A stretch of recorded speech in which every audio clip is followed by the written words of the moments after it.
Hello and welcome to stocks पे चर्चा। अभी आज अपन अ, आपके सामने बीपीसीएल का चार्ट ओपन है। देखो मैंने कल क्या किया था ना, कल मैंने एक इंडेक्स का यानी निफ्टी का एनालिसिस डेटा के साथ में कंबाइन करके एक एनालिसिस वीडियो मैंने बना के डाला था।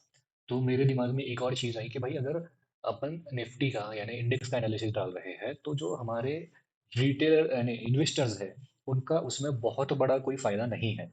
ठीक है, यू विल नो कि you will come to know कि यहाँ से क्रैश आने के चांसेस है, यहाँ से बढ़ने के चांसेस है, बट ऑन दैट बेसिस आप स्टॉक्स को किस प्राइस पे खरीदना है ये नहीं समझ पाओगे। तो मैंने ये डिसाइड किया है कि हम क्या करेंगे कि एक लिस्ट पकड़ेंगे, उस लिस्ट के स्टॉक्स को डे ऑन डे बेसिस पे एनालाइज करेंगे और वो वीडियोस डालेंगे। इसमें आपका क्या फायदा है? आपका ये फायदा है कि आपको पर्टिकुलरली स्टॉक्स में पैसा डालना है, आप इंडेक्स में तो पैसा डालने नहीं वाले हो। ठीक है, तो आपको उन स्टॉक्स के लेवल्स को कहाँ पे बाय करना चाहिए, कहाँ पे सेल करना चाहिए, कहाँ तक होल्ड करना चाहिए, ये सब चीज़ें आपको उसमें समझ में आएगी। ठीक है, तो अभी हमारे सामने ना हम क्या करेंगे यहाँ पे कि डेली निफ्टी फिफ्टी का लिस्ट अपन ने कंसिडर किया है एनालाइज करने के लिए। तो निफ्टी फिफ्टी का हर एक स्टॉक, 50 स्टॉक्स है निफ्टी में, उन 50 स्टॉक्स को 50 दिन में एनालाइज करेंगे। उसकी लेवल्स जो है, बाइंग जोन्स सेलिंग जोन्स जो है, वो हम यहाँ पे एनालाइज करने की कोशिश करेंगे विथ देयर डेटा पॉइंट्स। तो इस तरह से हम 50 दिन में 50 स्टॉक एनालाइज करेंगे। ठीक है, तो अभी आपके सामने बीपीसीएल का वीकली टाइम फ्रेम का चार्ट ओपन है। वीकली टाइम फ्रेम का मीनिंग ये है कि जो ये एक कैंडलस्टिक, इसको कैंडलस्टिक बोलते हैं, तो ये एक जो कैंडलस्टिक है ये एक वीक का ओपन हाई लो क्लोज का डेटा रिप्रेजेंट करता है। ठीक है, तो अभी यहाँ पे अपन अगर देखें तो हम फंडामेंटल एनालिसिस नहीं कर रहे हैं, हम टेक्निकल एनालिसिस कर रहे हैं। हम फंडामेंटल एनालिसिस तो नहीं कर रहे हैं, इसका रीजन ये है कि फंडामेंटली स्ट्रॉन्ग स्टॉक्स जो है वही सिर्फ निफ्टी फिफ्टी में रहेंगे। तो हमें ये तो मालूम है कि भैया यहाँ पे निफ्टी फिफ्टी में जो स्टॉक है वो ऑलरेडी फंडामेंटली तो स्ट्रॉन्ग है ही, बट फंडामेंटल्स के बेसिस पे क्या आप ये डिसाइड कर सकते हो कि ये स्टॉक कहाँ पे खरीदना चाहिए? क्या ये स्टॉक 600 पे खरीदना चाहिए या नहीं खरीदना चाहिए? क्या ये स्टॉक 220 पे खरीदना चाहिए या नहीं खरीदना चाहिए? ये आप फंडामेंटल्स के थ्रू पता नहीं कर सकते हो। तो ये हमें पता करने के लिए टेक्निकल एनालिसिस करना पड़ता है। तो इसलिए हम इसको टेक्निकली एनालाइज करेंगे कि कौन से जोन में यहाँ इस पे डिमांड है, कौन से जोन में इसके सप्लाई है यानी सेलिंग प्रेशर आने के चांसेस है। तो अभी अपन बीपीसीएल को एनालाइज कर रहे हैं। बीपीसीएल में एक चीज़ अगर आप देखें तो हमें ये दिख रहा है कि ये जो स्टॉक है ना, ये 244, ये गया था 244 तो 16 मार्च 2016 में, 2018 में फिर से आया वहीं के आसपास और वहां से ऊपर चले गया, फिर 2020 में आया जो कोविड का क्रैश था। ये इतना स्ट्रॉन्ग सपोर्ट जोन है कि यहाँ से कोविड ने भी इसका लो नहीं तोड़ा। ये इतना स्ट्रॉन्ग सपोर्ट जोन है। तो ये जो जोन हो गया ये हमारे लिए एक इंपॉर्टेंट जोन की तरह एक्ट कर रहा है। मतलब अगर 220 या 244 240 के रेंज में अगर आपको बीपीसीएल मिले तो आप तो आंख बंद करके ले लो। ठीक है, बट अगर 240 अप्रोच करा तो एक बार उसका देख लेना कि भाई इसका कोई प्रॉब्लम तो नहीं है कंपनी में, ये सिर्फ एक बार देख लेना। हालांकि कंपनी तो फंडामेंटली स्ट्रॉन्ग है। ठीक है, तो अभी हमें एक जोन मिल गया। अब लेकिन इसमें एक प्रॉब्लम दिख रही है। एक प्रॉब्लम ये है कि एक दो तीन बार तो आया है, चौथी बार ना ये 295 के लेवल से ही ऊपर चले गए। अब अगर मान लो तुमने जीडीटी लगाया था 260 का बोलो या 244 का बोलो, और ये जो है 300 से ऊपर चलेगा, तो इसमें प्रॉब्लम क्या होगी कि you will never get an entry on that particular point of price. ठीक है, तो अभी यहाँ पे हम एक और चीज ऑब्जर्व कर रहे हैं कि हमने अगर ये पॉइंट को ये पॉइंट से कनेक्ट किया और इस लाइन को ऐसा एक्सटेंड कर दिया तो हमें एक ट्रेंड लाइन दिख रही है। अब ट्रेंड लाइन क्या है? ट्रेंड लाइन बेसिकली ट्रेंड को इंडिकेट करता है। इन केस आपको अगर ये टेक्निकल एनालिसिस नहीं करना है तो मैं एक सिंपलेस्ट वे है जो मैं आपको दो चार वीडियोस के बाद में बताऊंगा कि आप without any technical analysis stocks को बाय कैसे कर सकते हैं। बट ऑब्वियसली उसमें थोड़ा सा इंडिकेटर बेस्ड रहेगा तो उसमें हल्का फुल्का लैग रहेगा। मतलब आपको शायद हो सकता है कि यहाँ पे एंट्री दिख रही है बट टेक्निकली यहाँ पे एंट्री थी तो आप यहाँ एंटर कर गए, आपको एक 4-5% 15% है तो वीकली टाइम फ्रेम है इसलिए, तो यहाँ पे आपको एक डाउनफॉल देखने मिले। सो यहाँ पे हमने ट्रेंड लाइन फाइंड की तो इसमें हमें ये समझ में आ रहा है कि अगर यहाँ तक के भी स्टॉक अप्रोच नहीं किया और यहाँ तक के भी आ गया है तो हम यहाँ पे बाइंग कर सकते हैं। अगर यहाँ पे गया फिर से तो फिर से you can add some quantities. तो पहला आपको ये चीज हो गई कि ये जो पॉइंट है ये वाला एक डिमांड जोन है जो वीकली टाइम फ्रेम में एक अच्छा स्ट्रॉन्ग डिमांड जोन है कि नहीं। तो यहाँ से अपन लिख लेंगे, इसमें नोट डाउन करके रख लेंगे कि ये वीकली डिमांड जोन है। ठीक, ये अपन ने नोट डाउन कर लिया इसमें। अभी देखो यहाँ पे लिख के आ गया। ठीक है, अब ये जो ट्रेंड लाइन है इसके बेसिस पे हम नेक्स्ट टाइम मान लेते हैं कि कोई बहुत बड़ा इवेंट आ गया, बहुत बड़ी कोई चीज हो गई, बहुत बड़ा मार्केट क्रैश आ गया और मार्केट बीपीसीएल यहाँ तक के गिर गया। अब तुम एक्सपेक्ट कर रहे थे कि भैया मार्केट जो है नहीं, बीपीसीएल जो है 284 290 300 के लेवल से ऊपर जाएगा, बट हो सकता है कि वो ये यहाँ हल्का सा ऊपर है, मतलब ऊपर भी नहीं है, उसी लेवल पे है, उसी लेवल पे है। तो ठीक है, ये ट्रेंड लाइन अभी उतना ज्यादा अपवर्ड इसमें नहीं है। बट अगर कभी सब मान लेते हैं कि ऐसी अगर ट्रेंड लाइन ये वाला ट्रेंड पकड़ो, तो इस केस में क्या हुआ, यहाँ पे प्राइस डबल आया ही नहीं रहता, ये यहीं से कहीं से ऊपर चले गया था। आप 340 का वेट कर रहे हो, 330 का वेट कर रहे हो, ये 385 से ऊपर चले गया। तो इसलिए अपन ने ये ट्रेंड लाइन ड्रॉ की हुई है, ठीक है। तो इस ट्रेंड लाइन से हमें समझ में आ रहा है कि ठीक है, अगर प्राइस 300 250 लेवल पे नहीं आता है तो 300 पे भी खरीदना इज नॉट दैट एक्सपेंसिव। तो ये एक पॉइंट हो गया। अब लेकिन देखो बात क्या है, 572 रुपये का स्टॉक है, 572 के बीच में इतना बड़ा गैप है, 45 48 50% का इसी तरह पकड़ के चलो, तो 50% का भी फॉल जो है वो इतने आसानी से नहीं आएगा, जिसके बीच में हमें बाइंग करते रहना है। क्यों बाइंग करते रहना है कि कभी कभी ऐसा होता है कि स्टॉक यहीं पे हाँ कहीं बीच में आया और यहीं से ऊपर चले गया। तो ठीक है, ये पॉइंट्स हमें ध्यान में रखने हैं कि हमें हमारे डिजायर्ड प्राइस पे ही हमेशा स्टॉक का प्राइस मिलेगा, ये ज़रूरी नहीं है। और इस वजह से हमारी एंट्री जो है उस स्टॉक में, इन्वेस्टमेंट जो है, इन्वेस्टमेंट अपॉर्चुनिटी जो है वो मिस हो जाती है। तो वो मिस ना हो या वो मिस होना बहुत कम हो जाए, ठीक है। तो वो करने के लिए हम टेक्निकल एनालिसिस कर रहे हैं। तो बीपीसीएल में अपन ने देखा कि चलो यही तो ट्रेंड है, ये तो एक डिमांड जोन है, लेकिन इसमें और एक चीज़ कैच करी कि ये वाला जो पॉइंट है, 1 2 3, यहाँ से आपको आपका जो स्टॉक प्राइस है वो नीचे भी जा रहा है। तो क्या मैं यहाँ से एक ऐसा ट्रेंड लाइन भी ड्रॉ कर सकता हूँ, ठीक है। अब ये वाला जो ट्रेंड लाइन है ये एक अप ट्रेंड का डायरेक्शन दे रहा है, और ये जो ट्रेंड लाइन है ये एक डाउन ट्रेंड का डायरेक्शन दे रहा है। अगर ये वाला टॉप ऐसा रखे तो इस टाइप से ये ट्रेंड लाइन बनता है। अब ये वाला इसमें टच नहीं हो रहा है, अगर इसको टच ऐसा अगर करने जाए तो हल्का सा इस टाइप का अपने को स्ट्रक्चर मिलता है, ठीक है, ये तरीके का। तो ये हमें दिख गया कि अच्छा ये यहाँ से नीचे आ रहा है। अब देखो क्या हुआ है, पहली बार नीचे आया, दूसरी, ये देखो ये वीकली टाइम फ्रेम है, तो यहाँ पे आपको एक बार नीचे आते हुए दिखा स्टॉक, यहाँ पे सेकंड टाइम जब नीचे आया वो यहाँ से नीचे आया, ठीक है। ये दिसंबर है और ये अक्टूबर है, 2 महीने बाद में, ठीक है। फिर यहाँ से नीचे आ गया, ओके सॉरी माय बैड, ये यहाँ से नीचे आ गया, ठीक है। उसके बाद में अगर देखें तो फिर यहाँ से नीचे आया, अरे यार मैं सॉरी यार, ये यहाँ से नीचे आ गया, ठीक है। उसके बाद में अगर देखें तो फिर से यहाँ पे एक स्ट्रक्चर बनाया नीचे आने वाला। मोस्ट ऑफ द लोगों ने यहाँ पे शॉर्ट सेलिंग भी इनिशिएट की होगी, बट वो लोग ट्रैप हो गए क्योंकि स्टॉक जो है एकदम वो रॉकेट की तरह ऊपर चले गए, एकदम एकदम स्पीड में, ठीक है। तो यहाँ पे बहुत सारे लोग ट्रैप हो गए हैं। तो अभी हमें ये समझ में आ गया कि ठीक है, ये वाले जो जोन्स हैं, कौन से, ये वाले जो जोन है ये एक सपोर्ट जोन की तरह एक अपग्रेड को इंडिकेट कर रहे हैं, ठीक। और ऊपर वाले जो जोन है वो हमारे एक रेजिस्टेंस जोन को इंडिकेट कर रहे हैं। तो हमारे पास में अभी इतना तो डेटा आ गया कि भाई कहाँ कहाँ से पीपीसीएल का प्राइस नीचे आ रहा है या कहाँ कहाँ से प्राइस ऊपर जा रहा है, मतलब कौन सा प्राइस जो है, कौन से प्राइस पे इन्वेस्टर रेडी है पैसा देने के लिए कंपनी को, ये हमें ध्यान में आ गया।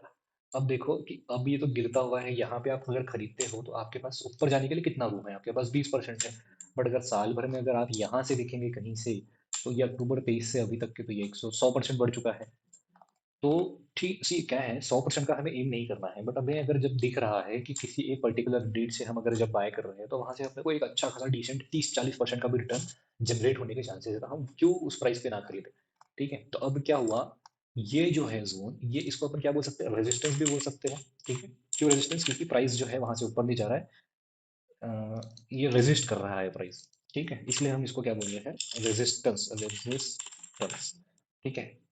तो इसको रेजिस्टेंस भी बोल सकते हैं। अब जब ये रेजिस्टेंस का ब्रेकआउट हो चुका है तो ये अब किस तरह से एक्ट करेगा, मैंने प्रीवियस वीडियो में एक एक्सप्लेनेशन दिया था निफ्टी के एनालिसिस में कि जब रेजिस्टेंस ब्रेक होता है तो वो बाद में एक सपोर्ट की तरह एक्ट करता है। तो हमें ये मालूम पड़ रहा है कि ये वाला जो जोन रहेगा अभी 470 rupees, which is 100 rupees below the current market price, ये एक जोन हमारा सपोर्ट की तरह एक्ट कर सकता है अगर प्राइस यहाँ से गिरते गिरते यहाँ तक के अप्रोच करता है तो, मतलब एक ऑलमोस्ट ऑल टाइम हाई से उसका 30% का करेक्शन आ गया, ठीक है।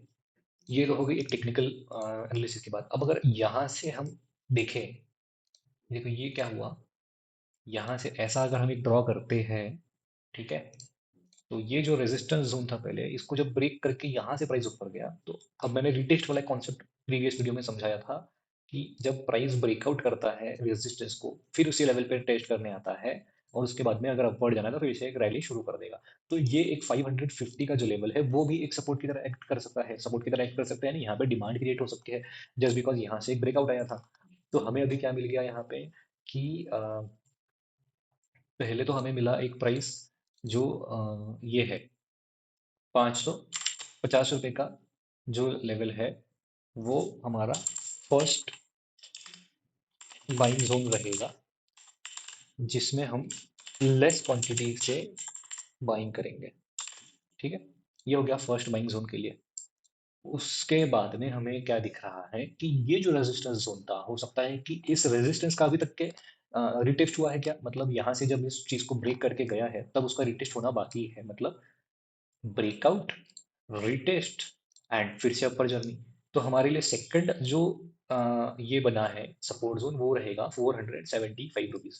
ठीक है, तो हम एक और बार यहाँ पे लिख लेते हैं कि हमारा 475 सेकंड बाइंग जोन। ठीक है, और इसमें हम हमारी क्वांटिटी हल्का ज्यादा रख सकते हैं। अब ये दो जोन तो मिल गए, तीसरा जोन हमारे पास यहाँ पे है सीधा 300 रुपए पे, तो ये भी है, बट इसके बीच में और क्या चीजें कर सकते हैं, क्योंकि हो सकता है कि यहाँ से ऊपर चले जाए, हो सकता है यहाँ से ऊपर चले जाए, बट इसके बीच में हमारे पास एटलीस्ट 4 पॉइंट्स होने चाहिए एंटर करने के लिए, बाइंग करने के लिए। तो वो 4 पॉइंट्स कैसे डिसाइड करें? तो एक टूल होता है, एक ग्रेट मैथमेटिशियन थे फिबोनाची, उनके उसी नाम से एक टूल है, उन्हीं का इन्वेंटेड है फिबोनाची सीक्वेंस। एक रहता है, मोस्ट ऑफ दी लोगों ने आपने सुना भी होगा। मेरे कुछ फ्रेंड्स हैं जिन्होंने तो ये अच्छे से सुना है, कुछ आर्किटेक्ट है, कुछ ये है, तो उन्होंने अच्छे से सुना हुआ है फिबोनाची सीक्वेंस रहता है। तो अभी हम उसे प्लॉट करेंगे। ठीक है, उसको प्लॉट कैसे करेंगे कि जो प्रीवियस हमारा लो रहेगा, प्रीवियस स्विंग लो जो रहेगा, वहां से करंट हाई तक का हम अगर मेजर करें, चलो एकदम प्रिसाइज चीज करेंगे अपन अभी, कि इसका लो क्या है। इसका लो है 288.05, और इसका हाई क्या है? इसका हाई है, जो प्रीवियस हाई है वो है 687.95। ठीक है, ये हो गया एग्जैक्ट लेवल आपके लिए। तो जो अभी आपको अगर एक चीज दिख रही होगी, मैंने टेक्निकली तो पहले इसको एनालाइज कर लिया है, मैंने फिबोनाची का सहारा पहले ही नहीं लिया, मैंने पहले इसको टेक्निकल एनालिसिस के थ्रू एनालाइज किया है। तो अभी हमें ये दिख रहा है कि जहां पे मैंने बोला था कि ये जो रेजिस्टेंस जोन है यहाँ से भी सपोर्ट ले सकता है, तो फिबोनाची के हिसाब से क्या होता है कि 50% और 61% का लेवल, विच इज यहाँ पे 440 और 488, ये जो लेवल है, ये लेवल्स इसके एक बाइंग जोन के लिए अच्छे लेवल्स रहेंगे, प्रीवियस स्विंग लो के हिसाब से अगर जब अपन देख रहे हैं तो। ठीक है, तो हमने जो एनालिसिस किया है क्या वो करेक्ट है? देखो इसमें क्या हो रहा है ना, हमारा फिबोनाची प्लस टेक्निकल एनालिसिस दोनों मैच हो रहा है, तो हमें थोड़ा ज्यादा कॉन्फिडेंस रहेगा इन लेवल्स पे ट्रस्ट करने के लिए। तो हमने ये जो रेजिस्टेंस जोन एक मार्क किया था, जहां से पहले 1 2 3 4 बार प्राइस नीचे आया था ऑलमोस्ट, तो वो जोन भी हमने एक सपोर्ट की तरह भी मार्क किया था, जिसमें हमने लिखा हुआ है कि 550 का जो लेवल रहेगा, ठीक है, वो 550 का लेवल हमारा एक बाइंग जोन रह सकता है। 550 500 यहाँ पे फिबोनाची में 535 लिखा हुआ है, बट है वही जोन। ठीक है, तो ये हमारा एक 38% यहाँ पे आ रहा है। तो हमारा फर्स्ट एनालिसिस जो था वो एक करेक्ट हो गया, ये फर्स्ट बाइंग जोन हमने जो डिसाइड किया था वो करेक्ट हो गया। सेकंड बाइंग जोन मैंने बोला था कि ये वाला जो ट्रेंड लाइन है, जो एज अ रेजिस्टेंस अभी तक के एक्ट कर रहा है, इसका जो ब्रेकआउट हुआ था उसके बाद में इसका रिटेस्ट हुआ नहीं है, तो इस रिटेस्ट को भी ये हो सकता है कि बाइंग कर भी यहाँ पे 477, और यहाँ पे फिबोनाची में 488 का जो लेवल है, यानी देखो अपन ने 475 यहाँ पे लिखा है, तो फिबोनाची का हिसाब से 488 या फिर 470 सीधा पकड़ के चलो कि 470 से 490 की रेंज। ठीक है, यहाँ पे आप बाइंग कर सकते हो सेकंड पॉइंट। थर्ड पॉइंट आपके लिए कौन सा रहेगा? 61.8% का लेवल, विच इज 440 रुपए। ठीक है, ये हो गया 440 रुपए, जो है वो थर्ड बाइंग जोन हमारे लिए रहेगा। ठीक है, थर्ड बाइंग जोन हो गया। थर्ड बाइंग जोन हमने इसलिए डिसाइड किया है कि यहाँ पे प्राइस कुछ दिन रुका था। ठीक है, पहली बात तो ये फिबोनाची के वजह से आया हुआ अपना जोन है, जो हमने यहाँ पे लिख के रखा हुआ है। दूसरा है कि यहाँ पे काफी दिन तक के प्राइस रुका था, काफी दिन मतलब दिसंबर से लेके जनवरी 2024, 8 जनवरी 2024, 4 दिसंबर से मतलब ऑलमोस्ट 1 महीने तक के प्राइस यहाँ पे हॉल्ट किया, और उसके बाद में एक ब्रेकआउट दिया। तो हमारे लिए जहाँ पे भी हॉल्ट होता है, जहाँ पे भी पॉज होता है, वो प्राइसेस भी काफी ज्यादा इंपॉर्टेंट होते हैं। तो इसलिए ये 440 पे लेवल। ठीक है, तो ये कितने, थर्ड जोन हो गया। अब जो फोर्थ जोन है, मैंने बिल्कुल आपको बोला था कि कम से कम हमारे पास में 4 बाइंग लेवल्स होनी चाहिए कोई भी स्टॉक के लिए, अगर कोई मेजर क्रैश है तो उस केस में। तो 4 बाइंग जोन में से 3 बाइंग जोन तो मिल गए हैं। अब चौथा जो बाइंग जोन है, आप अगर बोलेंगे कि ये 288 करेगा, तो नहीं, 100% अगर कोई फिबोनाची के 100% तक के आ गया है, तो वो ट्रेंड खत्म हो गया है, ऐसा समझ के चलते हैं अपन। ठीक है, तो अभी यहाँ पे जो फोर्थ जोन रहेगा वो हमारे लिए अपन फाइंड करना है अभी हमें। तो ये वाला एक चीज दिख रहा है जो यहाँ से नीचे नीचे चल रहा था, जुलाई 2015 से जनवरी 2016 तक के, मतलब ऑलमोस्ट कितना हो गया अभी, जुलाई 6 और 8 से 9 महीने तक के प्राइस जो है इसी जोन के आसपास ये करते रहा, और उसके बाद में एक ब्रेकआउट देके फिर प्राइस ऊपर गए, देखो, एक दो ब्रेकआउट रिटेस्ट फिर ऊपर गया। तो हमारे लिए ये वाला जो जोन है, ये एक इंपॉर्टेंट जोन की तरह बन जाता है। तो हम इसको क्या करेंगे, अभी थोड़ा सा आगे खींच लेंगे, सो दैट हमारे पास में लेवल जो है वो माल रहे, तो हम एक कॉन्फिडेंस के साथ में स्टॉक का जो बाइंग है वो इस प्राइस पॉइंट पे कर सके। ठीक है, तो मैं इसको अभी एक्सटेंड कर लेता हूँ। और ये एक्सटेंड करने के बाद में हमें एक और चीज़ यह मिल रही है यहाँ पे कि ये कोई भी बीच का प्राइस पॉइंट नहीं है। ये यहाँ से भी देखो, यहाँ से जो प्राइस ऊपर ऊपर जा रहा था तो बराबर यहाँ पे बैठ के ही ट्रेड किया था। मतलब ये भी एक इंपॉर्टेंट जोन है 330 रुपये का। तो अभी फोर्थ हमारे लिए कौन सा जोन बन गया? हमारे लिए फोर्थ जोन जो है वो बना है 330 rupees, fourth buying buying zone. ठीक है, तो अपन ने चार लेवल्स हमने बीपीसीएल के आज फाइंड कर लिए हैं।